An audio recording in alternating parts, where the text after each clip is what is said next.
Hello नमस्कार दोस्तों, welcome back my YouTube channel law with Ronit. दोस्तों आप सभी का हमारे इस यूट्यूब चैनल पे स्वागत है। दोस्तों एक नए वीडियो के साथ फिर आपके सामने आ रहे हैं, जो कि उत्तराखंड जुडिशरी से रिलेटेड दोस्तों ये वीडियो होगा।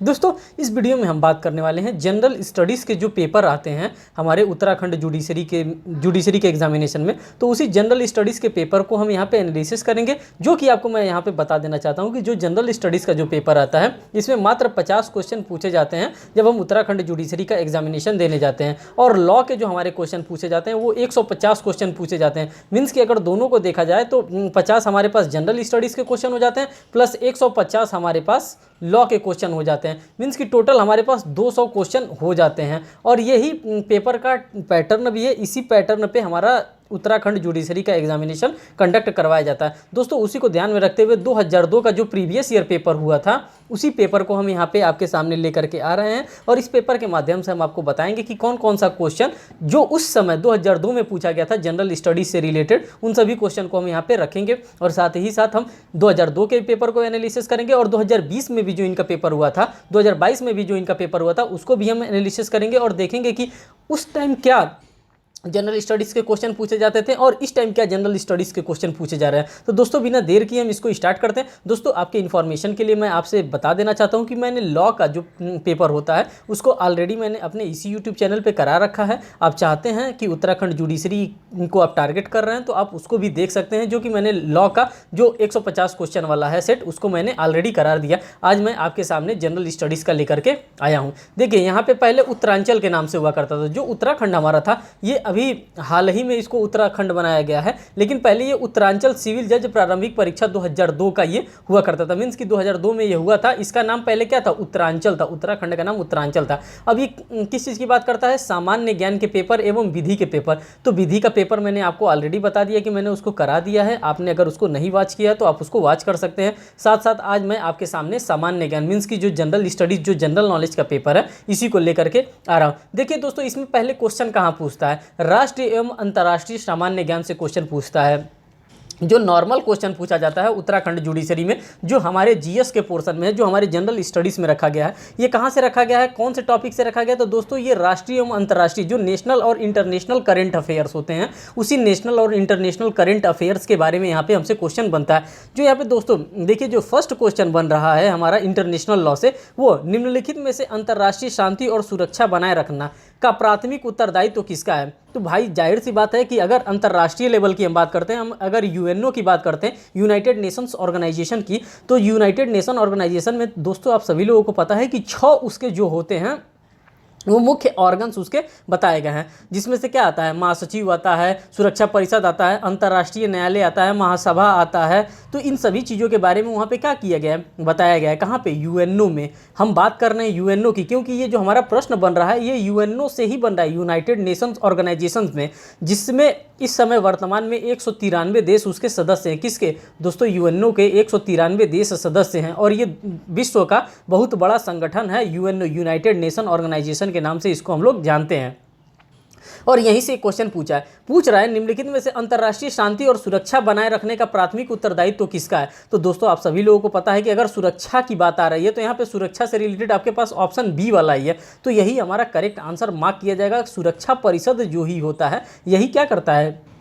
एज अ पुलिस के रूप में काम करता है। मीन्स कि इंटरनेशनल लेवल पे पुलिस के तौर पे ये काम करता है, और इसी का काम होता है अंतर्राष्ट्रीय शांति और सुरक्षा को बना करके रखना। देखिए अब इसके एक्सप्लेनेशन को देखेंगे तो आपको और समझ में आ जाएगा। अंतर्राष्ट्रीय शांति और सुरक्षा बनाए रखने सुरक्षा परिषद का प्रथम उत्तरदायित्व है। भाई जाहिर सी बात है, अगर सुरक्षा का कार्य आपको दिया गया है तो सबसे पहला आपका जो काम होगा, जो सबसे मोस्ट इंपॉर्टेंट आपका काम होगा वो क्या होगा? आपको सुरक्षा बना करके रखना है, शांति बना करके रखना है। इस उत्तरदायित्व को पूरा करने की शक्ति उसे चार्टर के अनुच्छेद 24, ये चार्टर किसका है दोस्तों, और ये अनुच्छेद किसकी बात कर रहा है? ये जो हमारा चार्टर बना है यूएन का चार्टर, जो यूनाइटेड नेशन ऑर्गेनाइजेशन का जो चार्टर बना है उसी के चार्टर के अनुच्छेद 24 की बात कर रहा है। ये कॉन्स्टिट्यूशन ऑफ इंडिया के आर्टिकल नंबर 24 की बात नहीं कर रहा है, ये यूएन चार्टर की बात कर रहे हैं। यहाँ पे देखिए चार्टर के अनुच्छेद 24 के परिच्छेद 1 के अधीन दी गई है। ये कहाँ पर दी गई है? जो यूनाइटेड नेशन ऑर्गेनाइजेशन का जो चार्टर बना है उसी चार्टर के अनुच्छेद 24 के परिच्छेद 1 के अंतर्गत ये सारी व्यवस्था के बारे में हमको बताया गया है। ठीक, यहाँ से ये बातें आपको समझ में आ गई। अब देखिए, जिसके अनुसार यह सुनिश्चित करने के लिए संयुक्त राष्ट्र द्वारा तत्परतापूर्वक और प्रभावपूर्वक कार्यवाही की जाए, उसके सदस्य अंतर्राष्ट्रीय शांति सुरक्षा बनाए रखने की प्राथमिक जिम्मेदारी सुरक्षा परिषद को सौंपते हैं। जो यहाँ पे बताया गया है, जो चार्टर में जो बातें लिखी गई हैं अनुच्छेद 24 के अंतर्गत और परिच्छेद 1 के अंतर्गत, कि सुरक्षा परिषद का जो मेन इंपॉर्टेंट रोल होता है, जो बहुत महत्वपूर्ण काम होता है, वो अंतर्राष्ट्रीय लेवल पे, मीन्स कि इंटरनेशनल लेवल पे सुरक्षा को क्या करना है, मेंटेन करके रखना है। तो दोस्तों ये हमारे लिए बहुत ही इंपॉर्टेंट टर्मिनोलॉजी हो जाता है। और ये जो क्वेश्चन भी बना है उस टाइम वो इंटरनेशनल ऑर्गेनाइजेशन से रिलेटेड ये क्वेश्चन बना है। जो क्वेश्चन जहाँ से बना है, जैसे जैसे बना है, उस पर मैं आपसे ज़्यादा फोकस्ड रहूँगा। अगर आपको लगता है यूएनओ का आपको पूरा वीडियो देखना है, तो मैंने यूपी पीसीएसजे का ये सिलेबस था, मैंने वहाँ पे इसको फुल वीडियो मैंने वहाँ पे बनाया है यूनाइटेड नेशन ऑर्गेनाइजेशन पे। आप चाहेंगे तो वो वीडियो वॉच कर लेंगे, तो आपका ये यूनाइटेड नेशन ऑर्गेनाइजेशन का जो गेम है वो समाप्त हो जाएगा। वैसे इसके लिए भी मैं एक नया सेपरेट वीडियो बनाऊंगा उत्तराखंड जुडिशरी के लिए यूनाइटेड नेशन ऑर्गेनाइजेशन से, क्योंकि यहाँ पे बार बार इस क्वेश्चन को एग्जामिनेशन में पूछा जा रहा है। दोस्तों सेकेंड क्वेश्चन की हम बात करते हैं। चोगम CHOGAM सन 2000 से 51 सदस्यों की सभा कहाँ पर संपन्न हुई थी? तो दोस्तों ये सन 2000 की बात करता है और 51 देशों की सदस्यों, तो ये कोपेनहेग में इसको संपन्न करवाया गया था। चोगम सन 2000 के 51 सदस्यों की सभा कोपेनहेग में संपन्न कराया गया था, उसी के बारे में ये बात कर रहा है। अब नेक्स्ट हम बात करते हैं तटस्थता के नियमों को संहिताबद्ध किया गया था। जो तटस्थता की बात की जा रही है, मीन्स की जो एक जगह सेपरेट, मीन्स की एक जगह रहता है, तटस्थ रहता है, उसके नियमों के संहिताबद्ध किया गया था। कब किया गया था? तो दोस्तों इसका जो करेक्ट आंसर मार्क किया जाएगा वो 1856 से लेकर के 1907 के बीच में तटस्थता के नियमों को संहिताबद्धकरण करने का कार्य किया गया था। अब देखिए, तटस्थता के नियमों को 16 अप्रैल 1856 के पेरिस घोषणा तथा 1987 के द्वितीय हेग सम्मेलन में संहिताबद्ध किया गया था, उसी के बारे में यहाँ पे साथियों बात कर रहा है। नेक्स्ट क्वेश्चन की बात करते हैं, जो क्वेश्चन नंबर 4 है हमारे पास। यहाँ पे रीजन और असर्शन बेस्ड क्वेश्चन दे रहा है। अब देखिए रीजन में क्या दे रहा है और उसके साथ साथ असर्शन जो होता है वो क्या दे रहा है। कथन सिद्धांत रूप से संयुक्त राष्ट्र के सदस्य तटस्थ नहीं रह सकते हैं। मीन्स की जो सिद्धांत है, जो प्रिंसिपल है, उसके अकॉर्डिंग जो संयुक्त राष्ट्र के सदस्य हैं, मीन्स की यूएनओ के जो सदस्य हैं, वो तटस्थ नहीं रह सकते हैं। मीन्स की किसी एक पर ही निर्भर नहीं रह सकते हैं। कारण दे रहा है सुरक्षा परिषद का कोई अस्थायी सदस्य जो मतदान में भाग नहीं लेता है तो तटस्थ रह सकता है। तो दोस्तों इसका जो करेक्ट आंसर बात कर रहा है वो बी वाला यहाँ पे करेक्ट आंसर इसका मार्क किया जाएगा। और इसमें क्या बताया जा रहा है, ए और आर दोनों सही है, परंतु आर जो है ए का सही स्पष्टीकरण नहीं है। तो इस प्रकार से हमें जानना पड़ेगा। दोस्तों आपको मैं बता देना चाहता हूं कि यहाँ पे 5 सदस्य हैं। जो हम लोग यूएनओ की बात करते हैं, यूनाइटेड नेशन ऑर्गेनाइजेशन की बात करते हैं, तो यहाँ पे 5 अंग हैं जो कि मुख्य अंग 5 अंग माने जाते हैं। और इन 5 देशों के पास क्या है दोस्तों, ये 5 अंग हैं और ये 5 देश हैं। 5 देशों के पास क्या है, 5 देशों के पास वीटो पावर है, VETO। वीटो पावर का मतलब होता है काम को कराने की शक्ति। लेकिन यहाँ पे ये जो शक्ति है, ये जो 5 देश इस्तेमाल करते हैं, तो ये 5 देश क्या करते हैं, इस काम को रुकवाने के लिए, मीन्स कि इसका अपोजिट यूज करते हैं। काम को रोकवाने के लिए वीटो का क्या करते हैं, ये 5 देशों के द्वारा इस्तेमाल किया जाता है। और उसी के बारे में बताया जा रहा है कि जो इसके अस्थायी सदस्य हैं, ये लोग क्या हैं, ये इसके अस्थायी सदस्य हैं। जो 5 देश है, जिसमें अमेरिका है, ब्रिटेन है, फ्रांस है, रसिया है, तो ये फ्रांस नहीं है, रसिया है, तो ये लोग क्या है, ये सभी के सभी ये 5 इसके अस्थायी सदस्य हैं और इनके पास वीटो लगाने की शक्ति होती है। ये जिसके ऊपर वीटो लगा देंगे वो इसका मेंबर नहीं बनेगा।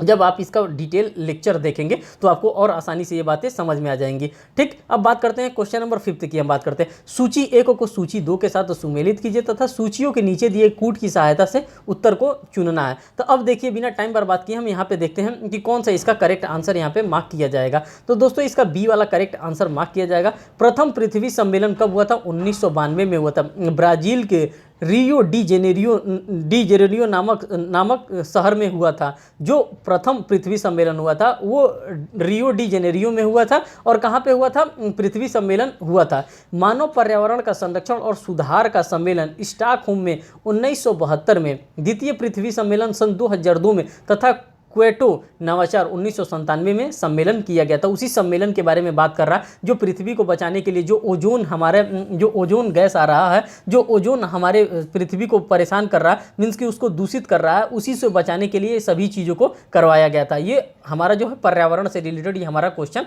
आ रहा था।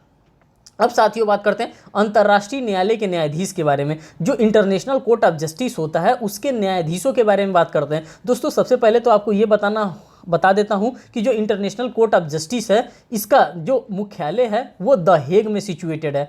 जो इसका मुख्यालय है इंटरनेशनल कोर्ट ऑफ जस्टिस का, मीन्स कि अंतर्राष्ट्रीय न्यायालय के न्यायाधीश का, तो ये द हेग में सिचुएटेड है। द हेग नामक शहर में इसका सिचुएटेड है। दोस्तों इसमें मैं आपको एक चीज़ और बता देना चाहता हूँ, इसमें जो जजेस होते हैं वो 15 जजेस का कोरम होता है। मीन्स कि 15 जज इसमें एक साथ बैठ करके काम करते हैं। अगर किसी भी मामले को सुनना होता है तो 15 जज जो होते हैं, 15 में से 9 जज अगर उपस्थित रहेंगे तभी जाके किसी भी मामले को क्या किया जाएगा, हैंडल किया जाएगा, उसको टेकअप किया जाएगा, उस दिन उस मामले को सुना जाएगा। कम से कम 9 जज की उपस्थिति यहाँ पे होना अनिवार्य है। कहाँ पे? अंतर्राष्ट्रीय न्यायालय में।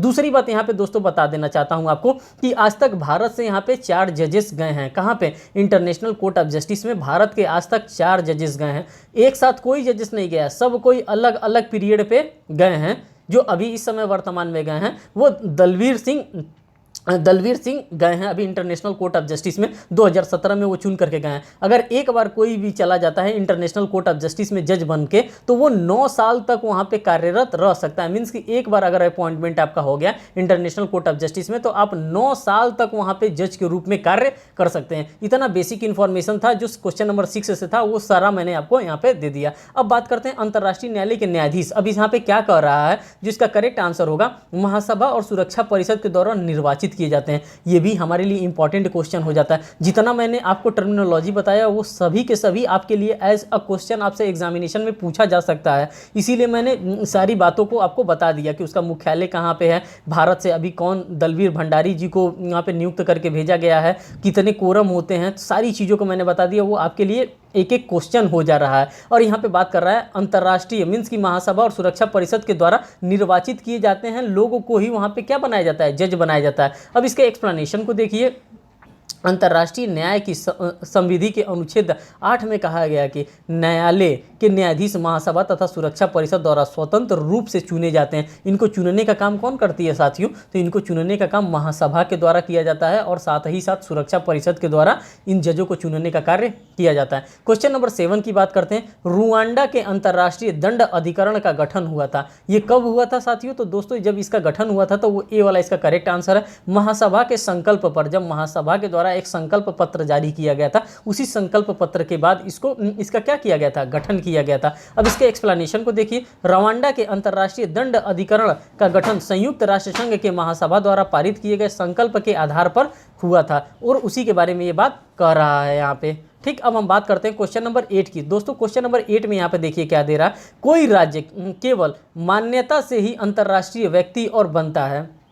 क्वेश्चन नंबर 8 देखिए। कोई राज्य केवल मान्यता से ही अंतर्राष्ट्रीय व्यक्ति है और बनता है, यह कहना है, यह किसके द्वारा कहना है? ये बात बी के द्वारा कहना है। जो ऑप्शन इसका बी होगा वो करेक्ट आंसर होगा। निर्णयात्मक सिद्धांत का ये कथन है जो कि निर्णय देता है, जो डिक्लेरेटिव कहता है, डिक्लेरेटिव ये थ्योरी हो जाता है, ये निर्णयात्मक सिद्धांत का कथन हो जाता है। अब इनके एक्सप्लेनेशन को देखिए। निर्णयात्मक सिद्धांत के समर्थक जो ओपेनहाइम थे, ओपेनहाइम का मतलब आप कहाँ पे पहुँच गए, आप सीधे जूरिस्प्रूडेंस में पहुँच गए। अब देखिए यहाँ पे आपका इंटरनेशनल ऑर्गेनाइजेशन से लेकर के करेंट इंटरनेशनल अफेयर से भी क्वेश्चन बन रहा है, साथ साथ हमारे नेशनल अफेयर्स से भी क्वेश्चन बन रहा है। और ये यहाँ पे कहाँ पे पहुँच आए, ये सीधे के सीधे पहुँच आए हमारे पास जूरिस्प्रूडेंस पे। जब ओपेनहाइम आ गए, जब निर्णयात्मक सिद्धांत डिक्लेरेटरी थ्योरी की बात की जा रही है तो ये जूरिस्प्रूडेंस पे पहुंचा है। देखिए 2002 में जूरिस्प्रूडेंस से भी क्वेश्चन पूछा गया था। निर्णयात्मक सिद्धांत के समर्थक ओपेनहाइम ने अपने पुस्तक इंटरनेशनल लॉ के 8वें संस्करण में कहा था कि राज्य जो होता है, जो हमारा स्टेट होता है, वो अंतर्राष्ट्रीय व्यक्ति केवल तथा अनन्य रूप से मान्यता के द्वारा ही बनाया जा सकता है, इसके अलावा नहीं बनाया जा सकता। नेक्स्ट क्वेश्चन को देखते हैं, क्वेश्चन नंबर 9 को। अंतर्राष्ट्रीय दंड न्यायालय का स्थान होगा। अब जो अंतर्राष्ट्रीय दंड न्यायालय का स्थान कहाँ होगा दोस्तों, ये मैंने ऑलरेडी ही आपको बता दिया था जब इंटरनेशनल कोर्ट ऑफ जस्टिस के बारे में हम बता रहे थे। तो यहाँ कहाँ पे सिचुएटेड है, द हेग नामक शहर में ये सिचुएटेड है और उसी द हेग नामक शहर में ये अंतर्राष्ट्रीय दंड न्यायालय को भी सिचुएटेड कराया गया। अंतर्राष्ट्रीय दंड न्यायालय का स्थान नीदरलैंड में द हेग नामक शहर में वहाँ पे इसको सिचुएटेड किया गया। अंतर्राष्ट्रीय दंड न्यायालय को भी और इंटरनेशनल कोर्ट ऑफ जस्टिस को भी, दोनों का स्थान कहाँ पे है, द हेग में है। द हेग कहाँ पे है, द हेग नीदरलैंड में पड़ता है। ये किसका पार्ट है, जो अंतर्राष्ट्रीय दंड न्यायालय की हम बात करते हैं, दंड न्यायालय की बात नहीं कर रहे हैं। जो इंटरनेशनल कोर्ट ऑफ जस्टिस किसका पार्ट है, तो दोस्तों ये यूएनओ का एक अंग है, यूनाइटेड यूनाइटेड नेशन ऑर्गेनाइजेशन का एक वो अंग माना जाता है। तो इतने क्वेश्चंस को आपको भूल करके नहीं रखना है, जितने ज़्यादा से ज़्यादा आप इसको रिवीजन करेंगे उतना ज़्यादा से ज़्यादा आपका यूएनओ पे कमांड आएगा, और जैसे ही यूएनओ पे आपका कमांड आएगा यूएनओ आपको कई ना कई नंबर दे करके जाएगा। बात करते हैं नेक्स्ट क्वेश्चन, क्वेश्चन नंबर 10 की। यहाँ पे निम्नलिखित में से कौन सा एक आर्थिक और सामाजिक परिषद का कार्य नहीं है? आर्थिक और सामाजिक परिषद का, जो आर्थिक परिषद होता है और जो सामाजिक परिषद होता है दोस्तों, ये भी यूएनओ का ही अंग होता है, यूनाइटेड नेशन ऑर्गेनाइजेशन का ही एक मुख्य पार्ट है। ये इसका क्या कार्य नहीं होता है? तो दोस्तों इसका ये कार्य नहीं होता, विशिष्ट अभिकरणों को कृत्यों का अधीक्षण और नियंत्रण करना इसका कार्य नहीं होता है। इसका कार्य क्या होता है? आर्थिक और सामाजिक विकास का प्रोत्साहन करना, मानव कल्याण के बेहतर के लिए मानकों का प्रयोजन करना, मानक अधिकरण और मूल स्वतंत्रताओं का अनुपालन करना। लेकिन जो सी वाला है दोस्तों, इसका करेक्ट आंसर नहीं माना जाता है, ये कार्य नहीं करता। देखिए दोस्तों, इसके एक्सप्लेनेशन के बारे में बात करते हैं। जो एक्सप्लेनेशन में कह रहा है कि यहाँ पे संयुक्त राष्ट्र चार्टर के अनुच्छेद 17 के परिच्छेद 1 में कहा गया है कि महासभा विशिष्ट अभिकरणों के कृत्यों का अधीक्षण और नियंत्रण करती है। अतः विशिष्ट अभिकरणों के कृत्यों का अधीक्षण और नियंत्रण महासभा का कार्य नहीं है। ये महासभा का जो होता है ये इस प्रकार का कार्य नहीं होता है। बात करते हैं क्वेश्चन नंबर 11 का। अलंघनीय अधिकार मीन्स कि जिसको जस कोजेंस के नाम से जानते हैं, से तात्पर्य क्या है? ये जो जस कोजेंस की बात कर रहा है दोस्तों, ये कॉन्सेप्ट जो है ये जूरिस्प्रूडेंस से लिया गया है और ये जूरिस्प्रूडेंस का ही कॉन्सेप्ट यहाँ पे डिस्कस किया जा रहा है। इससे दोस्तों संबंधित क्या होता है? जो इसका करेक्ट आंसर होगा, अंतर्राष्ट्रीय विधि के अनिवार्य प्रतिमान के बारे में ये बात करता है। अब इसके एक्सप्लेनेशन को देखिए। अलंघनीय अधिकार जो जस कॉजेंस होता है, जस कॉजेंस को वियना अभिसमय में अपनाया गया था। इस संबंध में वियना अभिसमय के अनुच्छेद 53 प्रावधान करता है, जिसके अनुसार यह विधि शून्य होगी जो किए जाने के समय सामान्य अंतर्राष्ट्रीय विधि के अनिवार्य प्रतिमानों के विरुद्ध है। अतः अलंघनीय अधिकार से तात्पर्य अंतर्राष्ट्रीय विधि के अनिवार्य प्रतिमान से होता है, और उसी के बारे में साथियों ये बात कर रहा है। नेक्स्ट बात करते हैं क्वेश्चन नंबर 12 की। क्वेश्चन नंबर 12 में बात करता है अंतर्राष्ट्रीय करार को प्रभावी करने के लिए संसद ऐसे विषय पर विधि बनाती है जो राज्य सूची से प्रणगणित और प्रभावित राज्यों से कोई परामर्श नहीं कर सकती है। यह विधि यह किस प्रकार की विधि होती है? तो साथियों इसका जो करेक्ट आंसर होगा यहाँ पे सी करेक्ट इसके आंसर को मार्क किया जाएगा। पूर्णतः विधायन है, क्योंकि संसद को अंतर्राष्ट्रीय करारों को प्रभावी करने के लिए विधि बनाने को सशक्त किया गया है, चाहे ऐसा करने में राज्य की विधान बनाने की अन्यत्र शक्ति का अतिलंघन होता ही हो। और इसके ऑप्शन को देखिए, जो यहाँ पे एक्सप्लेनेशन दिया गया है सी का, इसके एक्सप्लेनेशन को देखिए। संविधान के अनुच्छेद 253 के अधीन संसद को अंतर्राष्ट्रीय संधियों, जो संसद है, जो कॉन्स्टिट्यूशन ऑफ इंडिया है, जो पार्लियामेंट है हमारा, जो संसद है, संसद को अंतर्राष्ट्रीय संधियों और करारों के कार्यान्वयन के लिए, चाहे वह राज्य सूची का हो विषय हो, चाहे वो भारत के संपूर्ण क्षेत्र या किसी भाग के लिए विधि बनाने की शक्ति हो, ऐसे विधि के बनाने में केंद्र और राज्यों के बीच शक्ति विभाजन का कोई बाधा उपस्थित नहीं करता। यह पूर्णतः विधायन होता है। यह जो बात होती है यह पूर्ण रूप से विधायन होती है, उसी के बारे में यहाँ पे बात कर रहा है। सरकार का अधिकार से विपरीत है। सरकार का जो उत्तराधिकार है उससे क्या अभिप्रेत होता है, उससे वो क्या समझना चाहता है? तो दोस्तों इसका जो करेक्ट आंसर होगा वो बी इसका करेक्ट आंसर होगा। और इसमें क्या बताया गया है? संविधिक अथवा क्रांतिकारी प्रक्रियाओं के माध्यम से आंतरिक प्रभुता में परिवर्तन के बारे में यहाँ पे बात किया जा रहा है। दोस्तों जब इसका एक्सप्लेनेशन देखेंगे तो आपको और बेहतर तरीके से ये कंटेंट समझ में आएगा। सरकार के उत्तराधिकार में राज्य उत्तराधिकार के मामले में विपरीत राज्य का व्यक्तित्व प्रभावित नहीं होता है। जो राज्य का व्यक्तित्व होता है दोस्तों वो किसी भी प्रकार से प्रभावित नहीं होता, बल्कि परिवर्तन या तो सरकार के संगठन में या राज्य के संगठन में या राज्य की कुछ असंवैधानिक संरचना में होता है। उसी के बारे में साथियों ये बात कर रहा है। अब द्वैतवाद से तात्पर्य है कि अंतर्राष्ट्रीय विधि और राज्य विधि के बारे में बात कर रहा है। जो द्वैतवाद की व्यवस्था है, अब द्वैतवाद की व्यवस्था के बारे में हम लोग देखते हैं। तो इसका जो करेक्ट आंसर मार्क किया जाएगा द्वैतवाद का, तो इसका करेक्ट आंसर जो होगा साथियों वो ए होगा। दो सर्वत्र सुभिन्न विधिक प्रणालियों के बारे में ये बात कर रहा है। अब इसके एक्सप्लेनेशन को देखेंगे तो आपको कंटेंट जो होता है इसका बेहतर समझ में आ जाएगा। दोस्तों यहाँ पे जो इंटरनेशनल ऑर्गेनाइजेशन से, इंटरनेशनल लॉ से जो क्वेश्चन पूछा जा रहा है वो बहुत ही अच्छे लेवल का क्वेश्चन पूछा जा रहा है। अगर आप इसके इंटरनेशनल ऑर्गेनाइजेशन को और इंटरनेशनल लॉ को अगर आप छोड़ देंगे तो कहीं ना कहीं आप अपने एग्जामिनेशन के साथ खिलवाड़ करेंगे। तो इसको आप अच्छे से पढ़िएगा, मन से पढ़िएगा। दैत्यवादी सिद्धांत के अनुसार अंतर्राष्ट्रीय विधि तथा विभिन्न राज्यों की राष्ट्रीय विधि दो विभिन्न तथा संपूर्ण विधि प्रणालियां हैं। पृथक प्रणाली होने के कारण अंतर्राष्ट्रीय विधि उस समय तक राज्य की आंतरिक विधि का भाग नहीं होता है जब तक कि विशिष्ट मामलों में अंतर्राष्ट्रीय विधि के नियम राज्य के अंतर्गत लागू नहीं किए जाते हैं। तो इस प्रकार से क्वेश्चन आ रहा है। जब आप क्वेश्चन को देखेंगे तो आपको एक एक चीज़ों के बारे में आपको समझ में आएगा, एक एक क्वेश्चन के बारीकियों को आप समझ पाइएगा। अब देखना आपको ये है कि क्वेश्चन आखिर में रेस कहाँ से किया है। 2002 का पेपर लेने का मेरा कारण यही है कि मैं देखना चाहता था कि 2002 में कहाँ से क्वेश्चन पूछा जा रहा है और जो 2020 में ये क्वेश्चन पूछ रहे हैं, जो 2021 में जो इनका पेपर हो रहा है उसमें कहाँ से ये क्वेश्चन को टैकल कर रहे हैं। तो दोस्तों जब आप इस प्रकार से एनालिसिस करेंगे कि हाँ इनका क्वेश्चन पूछने का जो लेवल है, कहाँ से ये क्वेश्चन को रेस कर रहे हैं, तो आप एक अच्छे तरीके से आप प्रिपरेशन कर सकते हैं। और जब आपका अच्छा प्रिपरेशन रहेगा तो पेपर तो अपने आप दोस्तों निकल जाएगा। और इस बात को आप मान के चलिए कि इनका जो 50 ही क्वेश्चन दे रहा है, जो इनका इंटरनेशनल लॉ है, इंटरनेशनल ऑर्गेनाइजेशन है, ये लेवल का क्वेश्चन है। इस क्वेश्चन को आपको पढ़ने के लिए वक्त देना पड़ेगा और इसको पढ़ना पड़ेगा। अब इनके क्वेश्चन नंबर 15 को हम देखते हैं।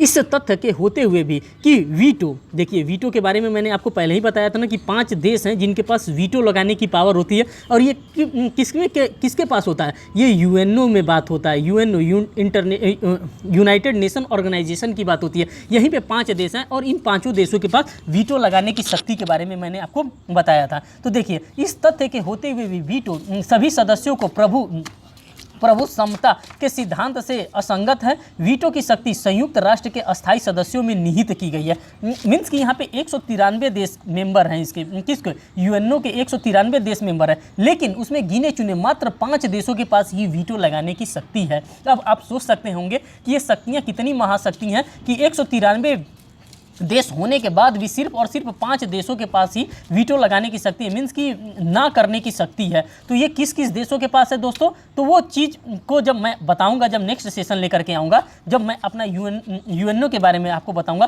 तो वहाँ पे मैं डिटेल एनालिसिस करूँगा कि कौन कौन सी शक्तियाँ हैं इनके पास, यूएनओ के पास, जिसके पास वीटो लगाने की शक्तियाँ, कौन कौन से लैंग्वेजेस में यूएनओ में कार्य किया जाता है। वहाँ पर ऑफिशियली 6 लैंग्वेजेस हैं, लेकिन मेनली जो वर्क किया जाता है दोस्तों वो सिर्फ और सिर्फ 2 लैंग्वेजेस में वर्क वहाँ पे किया जाता है। इन सभी चीज़ों के बारे में मैं आपको डिटेल एनालिसिस करके दिखाऊंगा, एक एक चीज़ के बारे में मैं आपको बताऊंगा। आपके एग्जामिनेशन के लिए एकदम जी जान से मैं लगा रहूँगा। इसका करेक्ट आंसर जो होगा दोस्तों बी वाला होगा, जिसमें अंतर्राष्ट्रीय शांति और सुरक्षा बनाई रखी जा सके।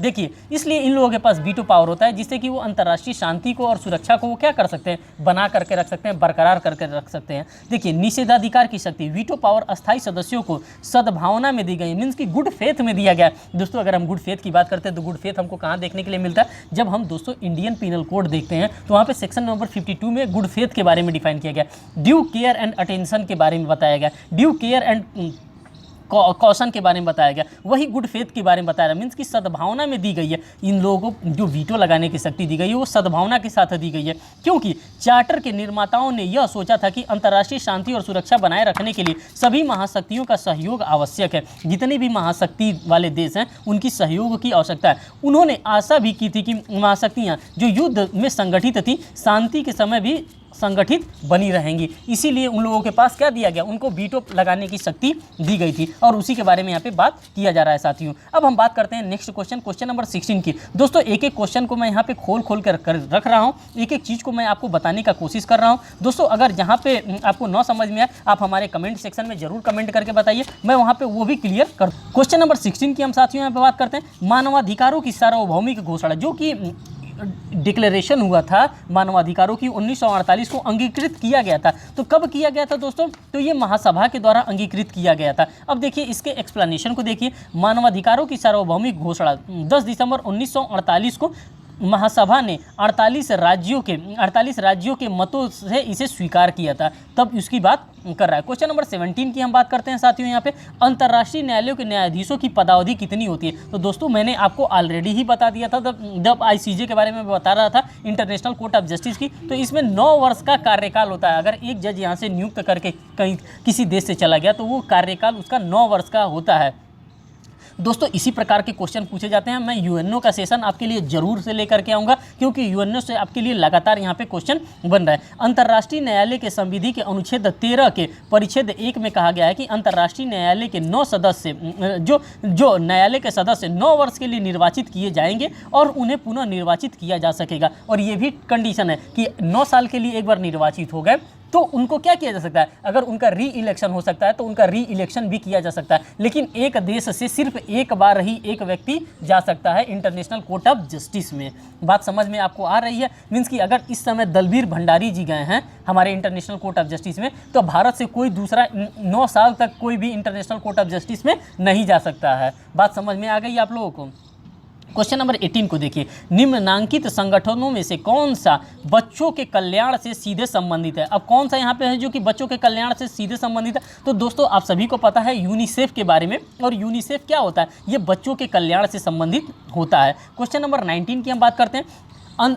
आधुनिक अंतर्राष्ट्रीय विधि का जनक किसे कहा जाता है? जो आधुनिक अंतर्राष्ट्रीय विधि होता है, जो कि इंटरनेशनल लॉ होता है, इसके जनक किसको माना जाता है? तो ग्रोसियस को, जो ग्रोसियस महोदय हैं, जो जूरिस्प्रूडेंस के एक फादर भी हैं, इनको क्या माना जाएगा? इनको अंतर्राष्ट्रीय विधि के जनक के तौर पे माना जाता है। अब देखिए, ग्रोसियस ने अंतर्राष्ट्रीय विधि के क्षेत्र में महत्वपूर्ण योगदान किया है। इस संदर्भ में उन्होंने डी ज्यूरे बेली एक पेसिस नामक पुस्तक की रचना की है। ग्रोसियस का व्यापक योगदान के कारण उन्हें अंतर्राष्ट्रीय विधि का पिता के नाम से भी जाना जाने लगा है। मीन्स कि उन्होंने अंतर्राष्ट्रीय विधि में इतना अपना योगदान दे दिया है कि इनको अंतर्राष्ट्रीय विधि का फादर के नाम से भी जाना जाने लगा है।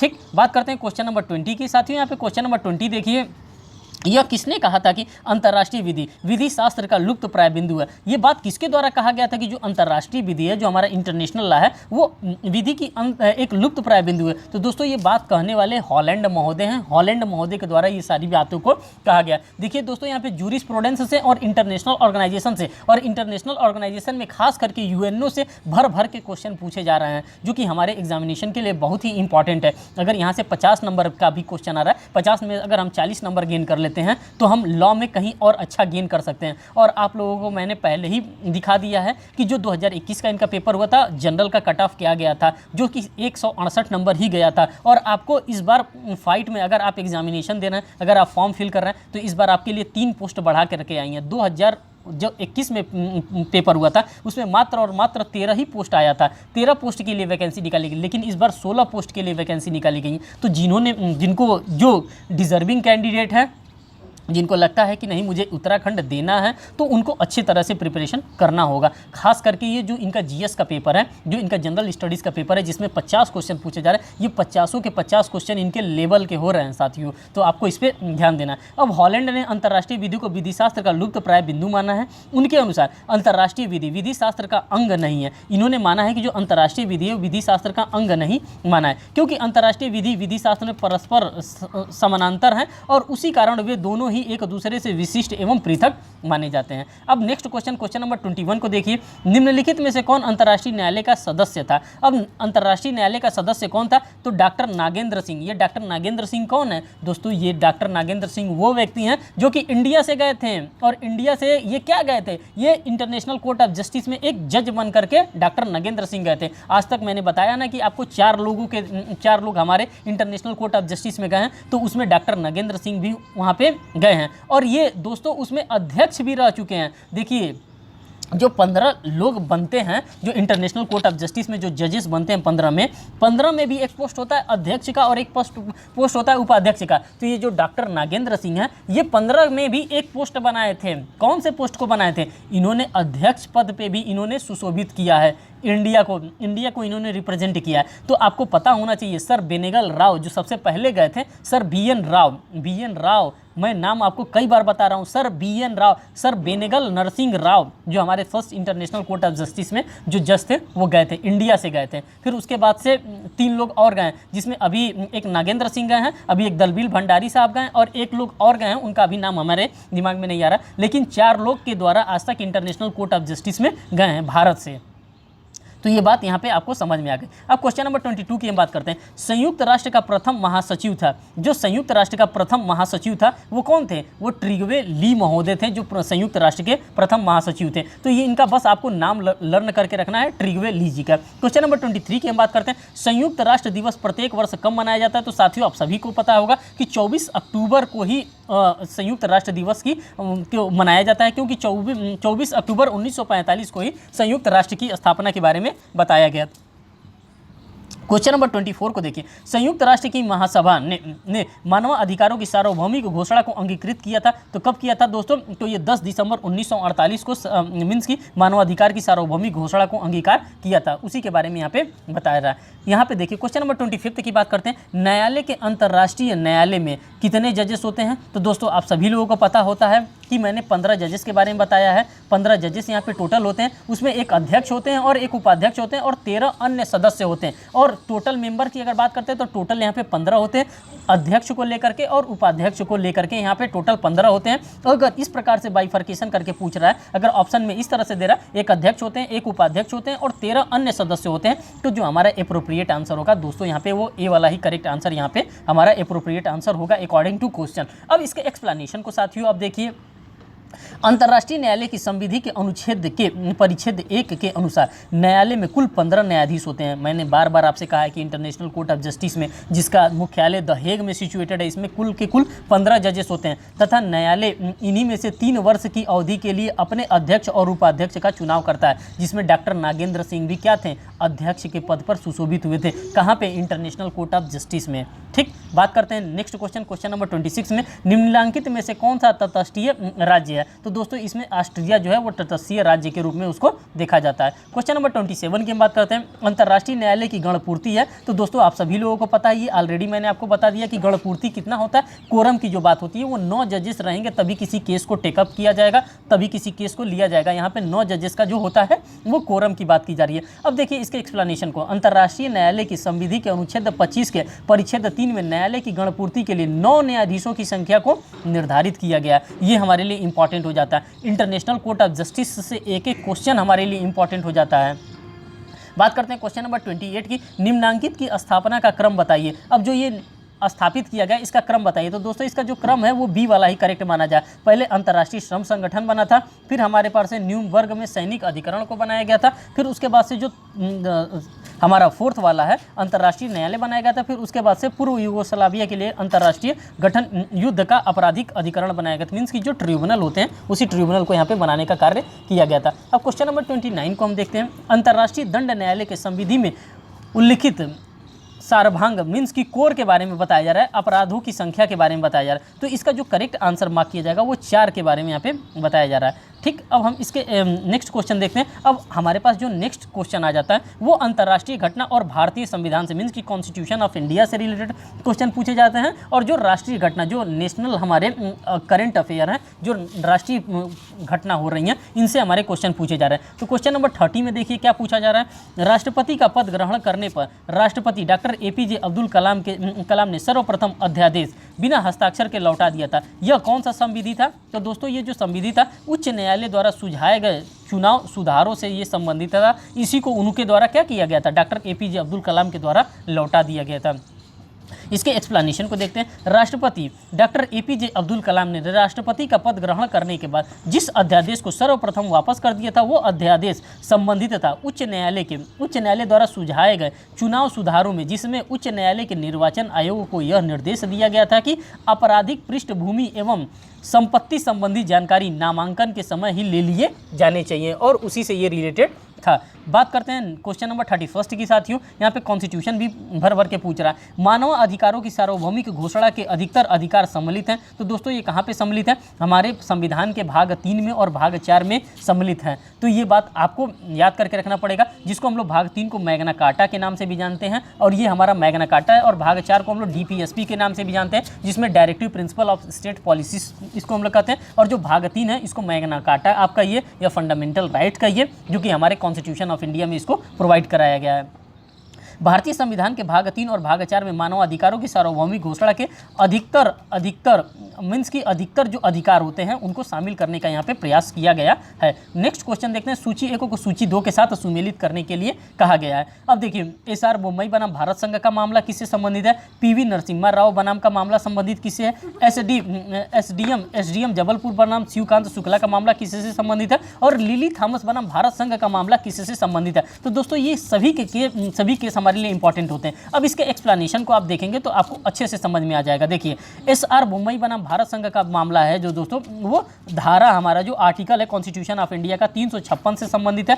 पीवी नरसिम्हा राव बनाम राज्य का जो मामला है दोस्तों, वो 105 से, कॉन्स्टिट्यूशन ऑफ इंडिया के 105 के आर्टिकल से संबंधित है। ठीक, एसडीएम जबलपुर बनाम शिवकांत शुक्ला का जो मामला है अनुच्छेद 21 से संबंधित है, जिसमें प्रिवेंटिव डिटेंशन की बात की गई थी। और बात करते हैं जो नेक्स्ट हमारे पास लिली थॉमस बनाम भारत संघ का मामला है दोस्तों, ये आर्टिकल 44 से संबंधित है, जिसमें यूनिफॉर्म सिविल कोड की बात की जा रही है। तो देखिए, आर्टिकल मीन्स की कॉन्स्टिट्यूशन ऑफ इंडिया से भी भर के यहाँ पे क्वेश्चन पूछे जा रहे हैं, जो कि हमारा जीएस के पोर्शन में इसको डाला गया है। ये हमारे लिए अच्छा है कि जीएस के पोर्शन में हमको कॉन्स्टिट्यूशन ऑफ इंडिया का दिया गया है। क्वेश्चन नंबर 33 की बात करते हैं। उच्चतम न्यायालय में निजता के अधिकार को सन्निहित माना गया है। कहाँ पे माना गया है? तो आर्टिकल नंबर 21 में बताया गया। आर्टिकल नंबर 21 को इतना वाइडर स्कोप कर दिया गया साथियों कि इस पर मैंने अकेले एक सेपरेट वीडियो बनाया है आर्टिकल नंबर 21 पे, और वो वीडियो मैंने 1 घंटे का बनाया है। आर्टिकल नंबर 21 से रिलेटेड जितने भी ड्यू प्रोसेस ऑफ लॉ के बारे में बात करते हैं, फिर प्रोसीजर इस्टेब्लिश्ड बाई लॉ के बारे में बात करते हैं, फिर मेनका गांधी की बात करते हैं, सोने का अधिकार है, जगने का अधिकार है, बच्चा पैदा करने का अधिकार है, शादी करने का अधिकार है, सभी को सभी कहाँ शामिल कर दिया गया? सबको आर्टिकल नंबर 21 में शामिल कर दिया गया। गरिमापूर्ण जीवन जीने का भी अधिकार हमको आर्टिकल नंबर 21 में शामिल कर दिया गया। जब पंडित परमानंद कटारा का जो मामला आया था कि मीन्स की जो विक्टिम आ जाते हैं, सब किसी का पैर टूट जाता है, चोट लग जाता है, तो उनको मेडिकल असिस्टेंस प्रोवाइड करने के लिए आर्टिकल नंबर 21 में ही आ जाता है। इन सभी चीज़ों के बारे में मैंने एक सेपरेट वीडियो बनाया आर्टिकल नंबर 21 से रिलेटेड, आप चाहेंगे तो उसको देख सकते हैं। निजता अर्थात एकांतता के अधिकार को संविधान के अनुच्छेद 21 में उच्चतम न्यायालय ने सन्निहित माना है। उच्चतम न्यायालय ने गोविंद बनाम मध्य प्रदेश राज्य के बाद में अभी निर्धारित किया है कि अनुच्छेद 21 के अधीन एकांतता का अधिकार, राइट टू प्राइवेसी, भी इसमें शामिल होता है।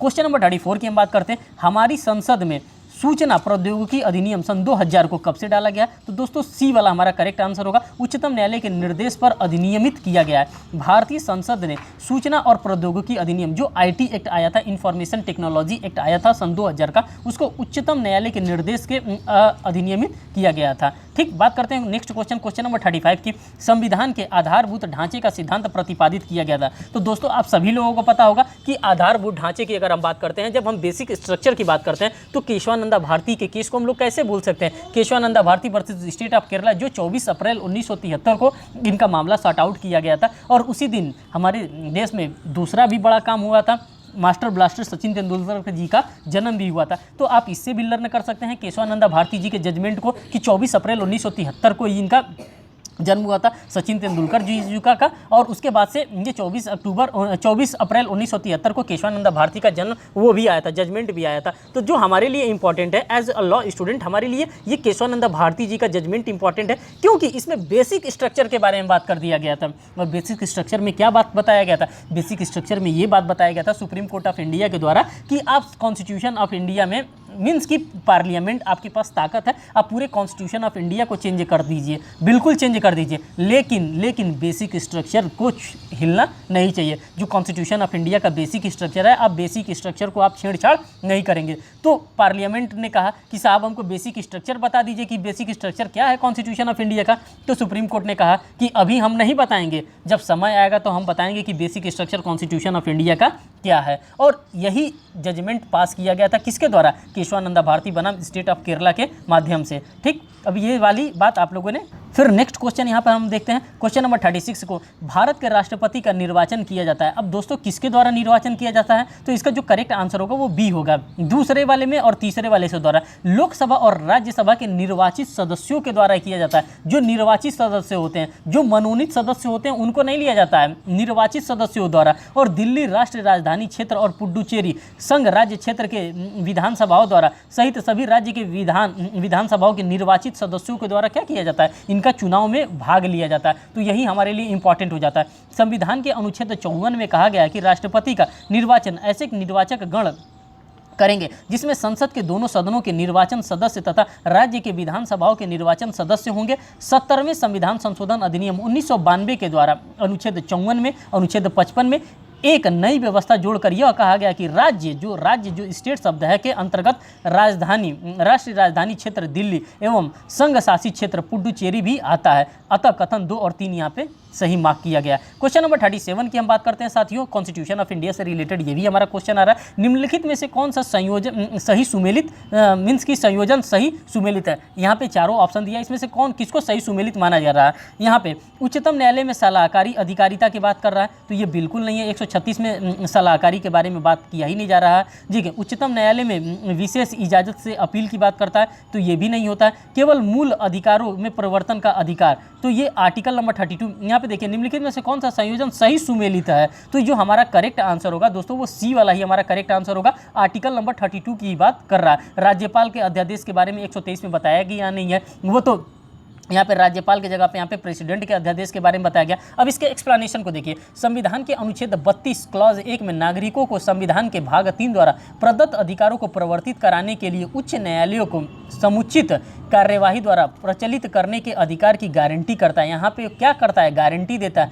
कौन देता है, उच्चतम न्यायालय के द्वारा ये गारंटी। उच्चतम न्यायालय की सलाहकारी अधिकारिता का उल्लेख अनुच्छेद 143 में, मीन्स की जो जजेस के द्वारा जो डिसीजन दिया जाता है, मीन्स की जो क्या कहते हैं राष्ट्रपति साहब जो होते हैं, जो राष्ट्रपति महोदय होते हैं, वो समय समय पर सलाहकार मांगते रहते हैं। किससे मांगते रहते हैं, सुप्रीम कोर्ट ऑफ इंडिया के चीफ जस्टिस से वो सलाह मांगते हैं। तो वो कहाँ पे डिफाइन किया गया, वो आर्टिकल नंबर 143 में। उच्चतम न्यायालय की विशेष इजाजत की अपील के लिए अनुच्छेद 136 है, जिसको हम लोग SLP के नाम से जानते हैं, जिसमें कि हम लोग स्पेशल लीव पिटीशन कहते हैं। तथा राज्यपाल के अध्यादेश के बारे में 213 आर्टिकल नंबर 213 में बताया गया है।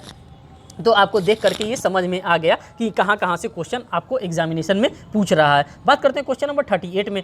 कावेरी नदी के जल बंटवारे का विवाद इन राज्यों के मध्य है, किस राज्यों के मध्य है, तो दोस्तों आपका जो करेक्ट आंसर होगा वो डी यहाँ पे होगा। तमिलनाडु, कर्नाटका, केरल और पुडुचेरी के बीच में इसका जल विवाद का मामला चल रहा है। बात करते हैं नेक्स्ट क्वेश्चन, जो नेक्स्ट क्वेश्चन है हमारे साथ साथियों, क्वेश्चन नंबर 39 है। देखिए, भारत के संविधान के अनुच्छेद 21 में डॉक्टर की सहायता का अधिकार सम्मिलित है। निम्नलिखित में से किस वाद में यह निर्णय दिया गया था, तो आपको मैंने ऑलरेडी ही बता दिया। परमानंद कटारा वर्दम भारत संघ के मामले में कहा गया है कि अगर कोई भी घायल व्यक्ति आता है तो सबसे पहले आप उसको क्या देंगे, सबसे पहले आप उसको फर्स्ट एड देंगे। ये नहीं कि पहले तुम जाओ, पहले तुम्हारा पुलिस का मामला है, पहले तुम FIR दर्ज करा के आओ, तो और तुम पता चले कि उतने देर में आप तुम 9-2-11 हो गए, तुम मर गए। तो इसीलिए कहा गया है कि आर्टिकल 21 का वायलेशन न किया जाए। सबसे पहले पंडित परमानंद कटारा बनाम भारत संघ के मामले में ये बात बता दिया गया है कि अगर कोई भी घायल व्यक्ति आता है, किसी भी प्रकार से वो घायल है, तो सबसे पहले उसको फर्स्ट एड दिया जाएगा, फिर बाद में किसी भी प्रकार का कोई भी कानूनी कार्यवाही की जाएगी। और इसी को आर्टिकल नंबर 21 में शामिल कर दिया गया था, उसी के बारे में यहाँ पे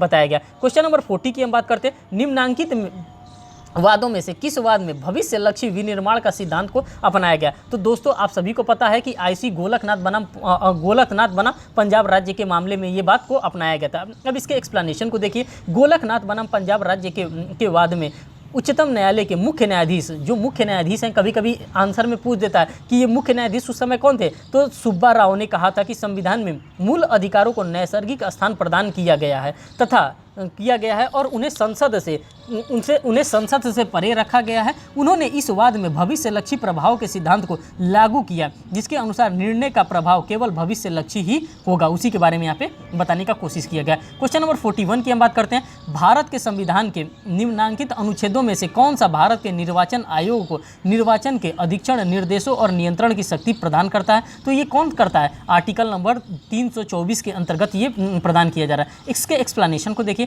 संविधान के अनुच्छेद 324